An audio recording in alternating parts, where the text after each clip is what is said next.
No, 10 things get ahead of 9 things on the list. If you get one thing that you intended to do that day done, it's amazing. Because, I mean, I'm sure at the mission, I mean, stuff pops up every day. And you go, well, this is a higher priority. Oh, we have somebody with this problem. We have somebody who needs this help. You know what the best training for that is in my life? The fire service.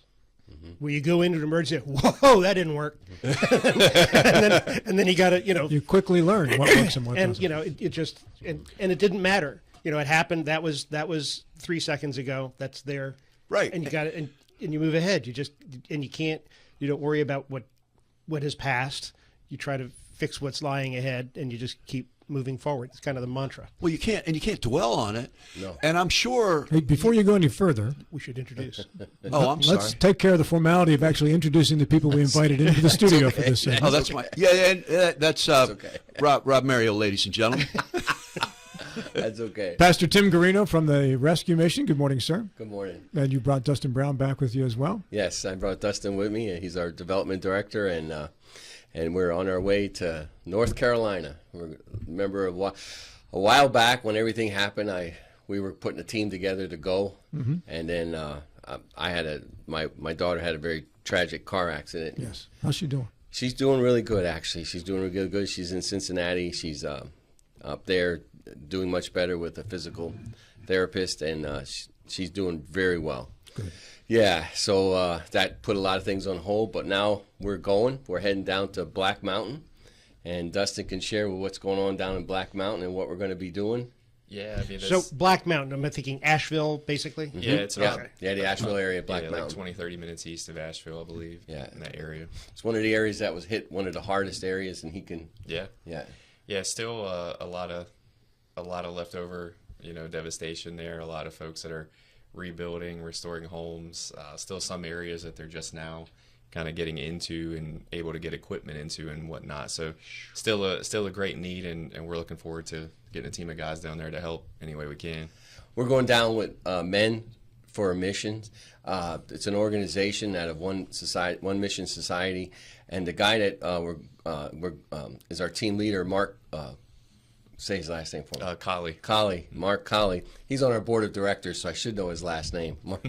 Mark Colley. He's from Berkeley Springs. He's been with them down there before, so he's going to head it up. Black Mountain's an area where, of course, no government help, nothing. You guys were talking about earlier with FEMA. There's just nothing happened down there with them. So they're way behind on some things. And one of the neat things, just like I've done with Ukraine, I've gone back. I went when the war started, and then I went 2 years later, and it's even worse now over there.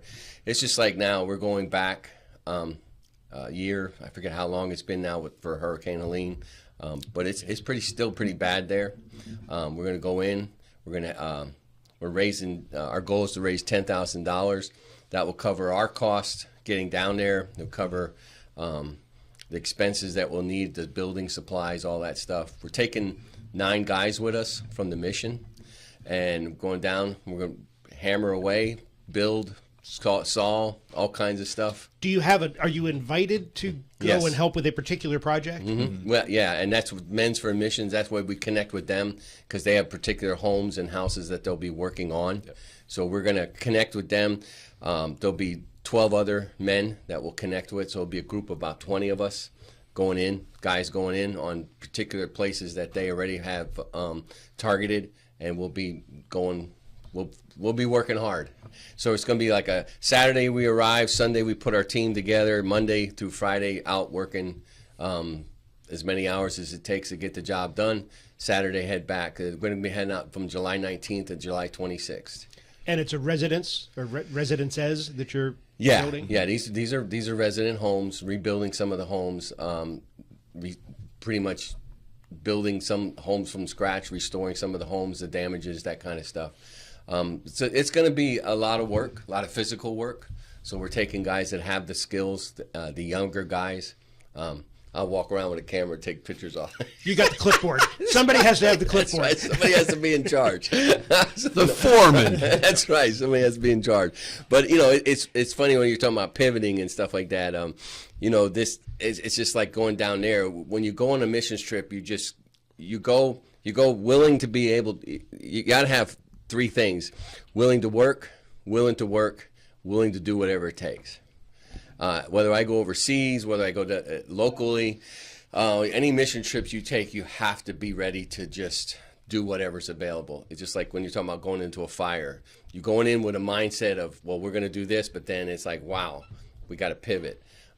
So we do these mission trips, and Dustin he's putting everything together right now, registering everybody, receiving the money, the funds and stuff. It's going to be fun. It's going to be his first opportunity to go down and hang and do this.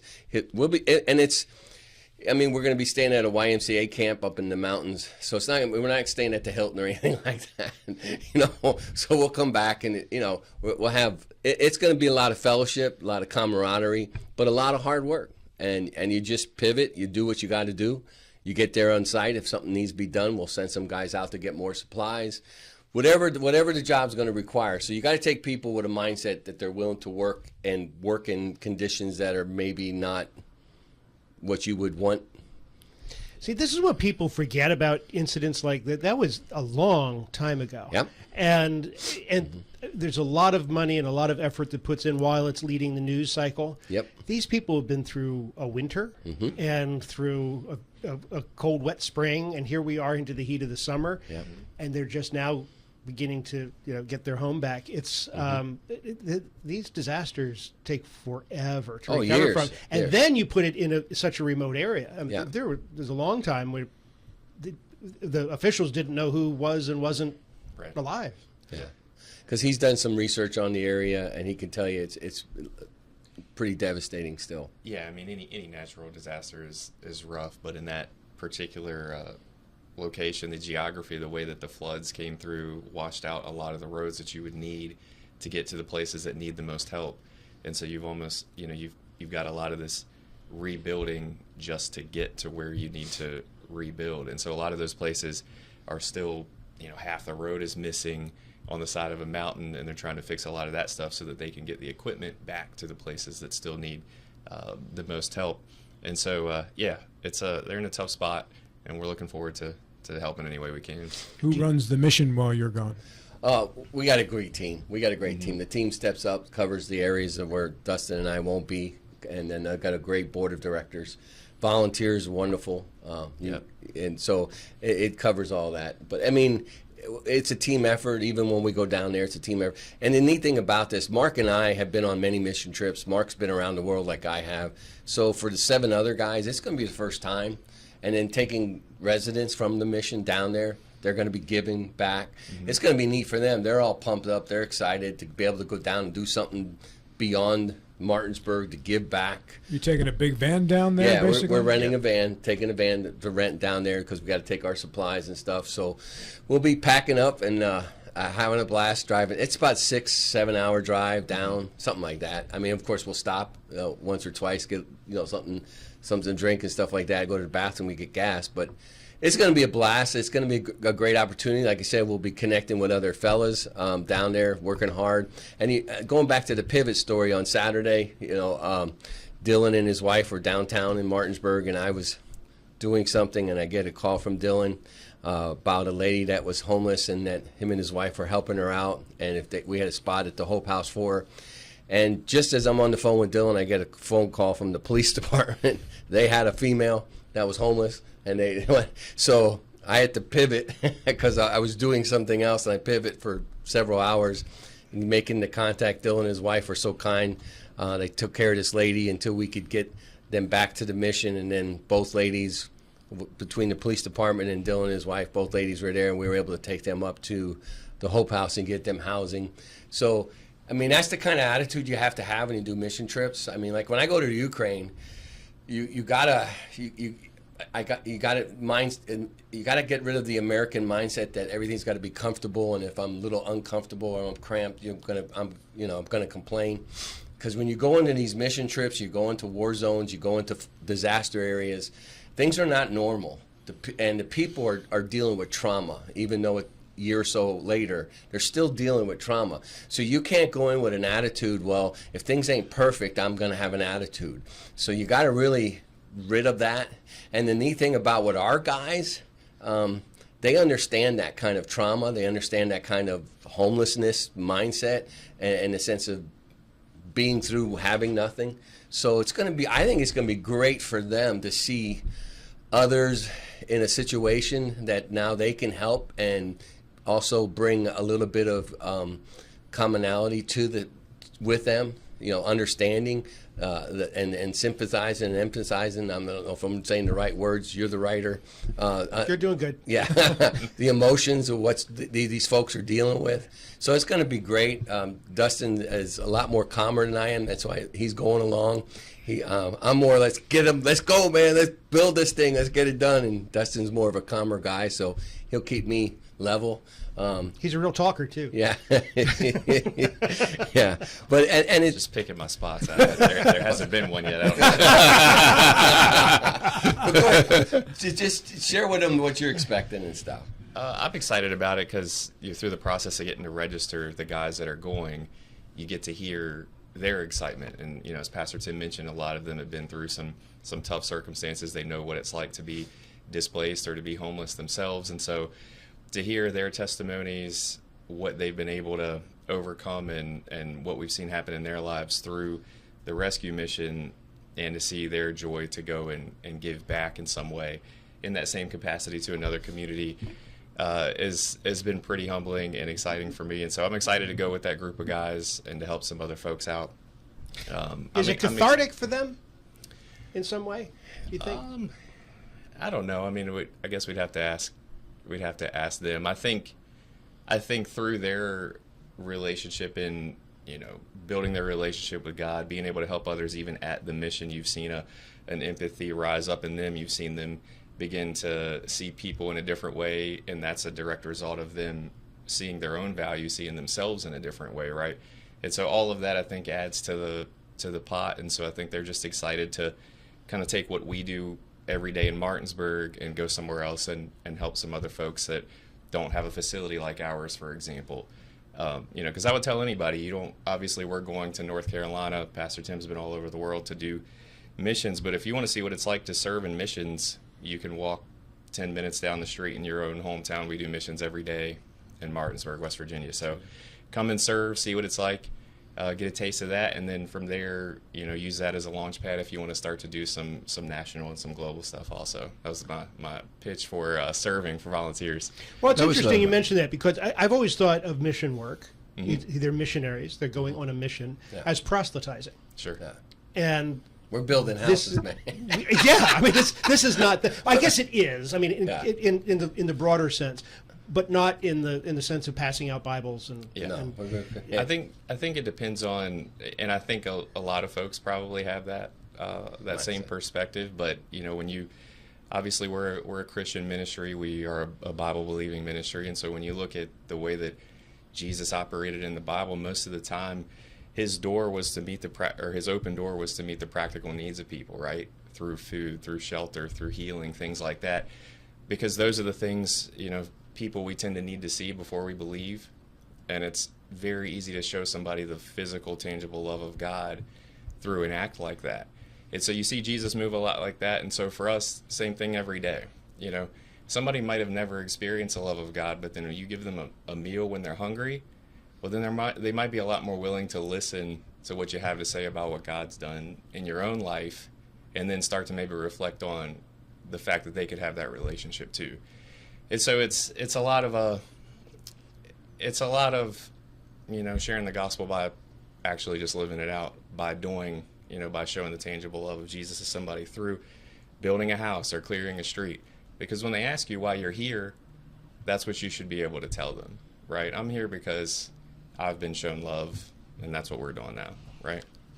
I gotta give Pastor Tim, my friend, I gotta give him a compliment. Okay. You do a heck of a job of picking people for your leadership See, he team. talks way better than I do. No, I mean, no, but the way you're explaining it and the way it's coming right from your heart, man, that's amazing. And I mean, it's a testament to you and a testament to you that you saw something in Dustin and said, hey, this is who you can be, man. Yeah. And he is. Yeah, he's awesome. And again, and I know some people say, well, why are we in West Virginia?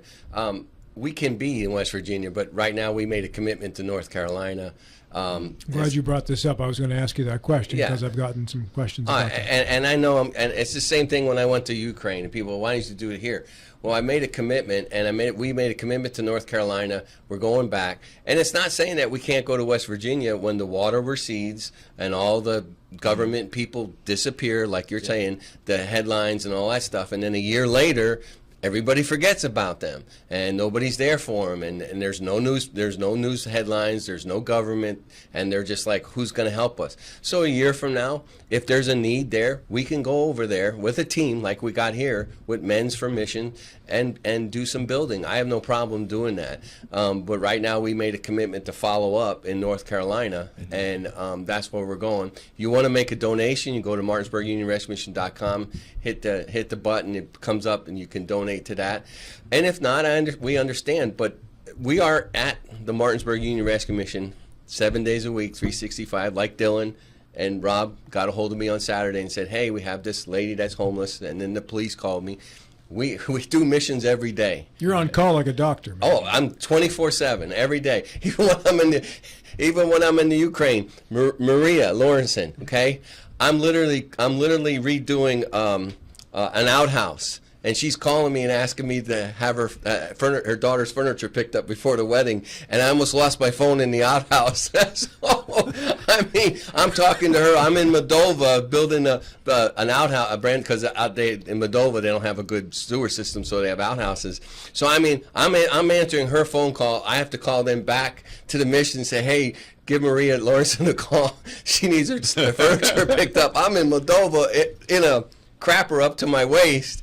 I mean, that's the stuff we do. So, yes, I know you're going to get people saying, well, why ain't he over there in Wheeling and Fairmont? Well, right now, emergency stuff is there. But a year from now, if there's a need, we'll go. Nothing focuses commitment quite like the image of working on an outhouse in an active war zone. Yeah. You know, I'm as serious. part of the Yeah, I'm mission. dead serious. I mean, when she even called me, she didn't know. She goes, oh, I'm sorry. I didn't know you were. I didn't. I'm like, oh, yeah. And I didn't tell her I was where I was at. I was like, well, You let the bombs speak for themselves. but I'm just saying, I mean, we're 24/7, and as Dustin said, we do it by our actions, and that's the key thing is that, and I hope we do get a chance to go to West Virginia, and the people that are asking that, I hope they donate when we do. I hope they step up and donate.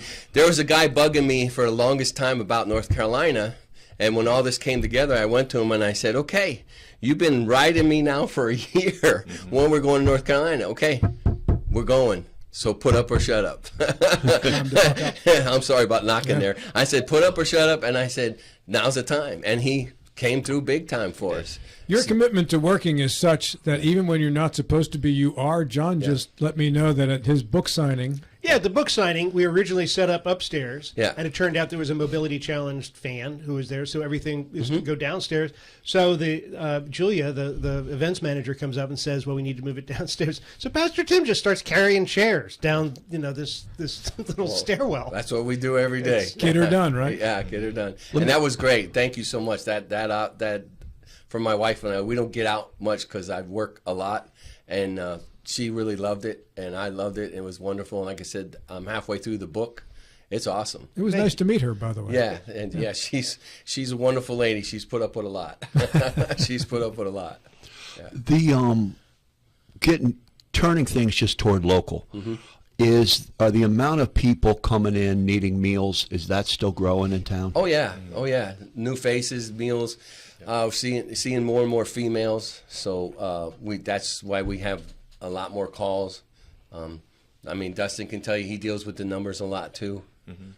Yeah, I mean, the meals program is still I would say the most widely used ministry that we have. You're at over 100 meals, breakfast, lunch, and dinner every day, 365 days a year. So I think last year we did just over 114,000 meals, and we're tracking to do more than that through this point in the year That's already. expected, right? I mean, you got the Ritz-Carlton of missions, right? So you've got to be drawing people. Well, I don't know if we're right? drawing people as much as we're getting a lot more seniors that come in for meals that live around us. They come in at the end of the month to stretch their dollars. Yep. And we're also seeing, and I know somebody, I heard, I don't know what radio program I was listening to, and I heard somebody say that there's no place to take somebody that's intoxicated in Martinsburg or high, and that the police has to babysit them or something. I said, no, we take them every day. In fact, we had 2 guys sitting in our lobby yesterday. One was intoxicated, one was high. They sit there, and if they're intoxicated, they sit there until they blow zeros. And when I say sit there, they sit there. They can go to the dining hall. They can get a shower. They don't get a bed, though. They can use the bathroom. They can have access to the facilities. Yeah. They can eat. Yeah, they can eat and all that stuff. And they can't have a bed because if they're intoxicated, they could throw up and, you know, that they could choke. Yeah. If they're high, we have to maintain watching them, too, until they come down. So, in fact, the last 2 weeks, we've probably had over a dozen men and women who have come to us and have been in our facilities until they've kind of, the stuff has been flushed out of their system, and then they get in the program. Because, well, we've had 3 where we had to send them to the hospital because they were on cocaine, heroin, and fentanyl. Any one of those 3 things, they got to go up to the ER, get checked out, and the doc basically sends back a note saying they're okay. Because they could die. They could die in our facility. They can have a heart attack and all that stuff. So all those things have to be covered. So there's so many things we do in a day at the rescue mission that it's just unbelievable. Hey, before we run out of time, I need to get a question from Eric O'Rourke. Asks if you accept, in terms of the things you recycle and whatever, pallets. Yes, we do. We need pallets. Thank you. Hey, thank you, Eric. Is it Eric? Eric, yes. Eric, thank you. Yeah, we need pallets. In fact, we need pallets real bad right now. So if you let me know or give us a call, we can come pick them up too. All right. And what do you accept recycling-wise otherwise? We've set clothing, paper products, all paper products, books, magazines, shredded paper, everything, metal, aluminum, all kinds of clothing, shoes. We don't accept plastic of any kind. That goes to the county, and then the county sends it back to us, and then we bail it. Yeah, any smaller housewares. I mean, a lot of your bigger furniture items, we can't, so couches, beds, we can't always do those. Sometimes those are conditional. If you have a question, obviously give us a call. We'd love to talk to you about it. Yeah. But as far as the donation center goes, the quick short list, just about any houseware item other than those bigger furniture items we can take. Electronics, TVs, computers. Yeah, we can take all that. Yep. All that stuff. All right, very good. We have a lot of people come in and get that stuff and just love that kind of stuff. I have a minute left. If you want to donate to the mission, how do you do it? Yeah, go to the website, MartinsburgUnionRescueMission.com. There's a donate button that'll take you straight to the giving URL. A few different campaigns on there that you can pick from. If you want to donate to the trip that we're talking about today, you'll see it on there, North Carolina trip, and all of those funds go directly to the trip and to the supplies and to the folks that are being helped. And just real quick, we do want to thank the Martinsburg Police Department and the Berkeley County Sheriff's Department. They help us out a lot. They bring a lot of folks to us, and they're very professional when they come in, and we do appreciate all that they do for our community. Safe travels, sir. Yeah, thank you. And thanks for having us on. Thanks, guys. Always.